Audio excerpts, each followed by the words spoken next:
বিপদ আসলেই প্রথমে বিশ্বনবী সাল্লাল্লাহু আলাইহি ওয়াসাল্লাম একটা দোয়া পড়তেন। তিনি পড়তেন ইন্না লিল্লাহি ওয়া ইন্না ইলাইহি রাজিউন। তাহলে বিপদ এলেই আমরা এখন থেকে ইন্না লিল্লাহ করব, নাকি হাই হুতাশ করবেন?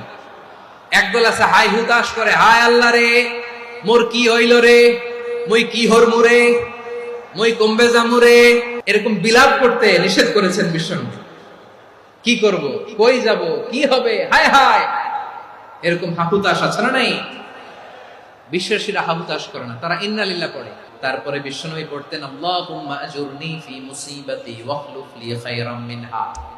একসাথে প্রথমে পড়তেন ইন্না লিল্লাহি ওয়া ইন্না ইলাইহি রাজিউন, তারপর পরে পড়তেন আল্লাহুম্মা আজুরনি ফি মুসিবাতি ওয়াখলুফ লি খায়রাম মিনহা, মানে আল্লাহ এই যে আমি বিপদে ধৈর্য ধারণ করলাম এটার সব তুমি আমারে দাও, আর যেটা হারালাম এর চেয়ে ভালো কিছু দিয়ে মেকআপ করে দিও, ভালো কিছু দিয়ে বদল করে দিও। সুবহানাল্লাহ পড়েন।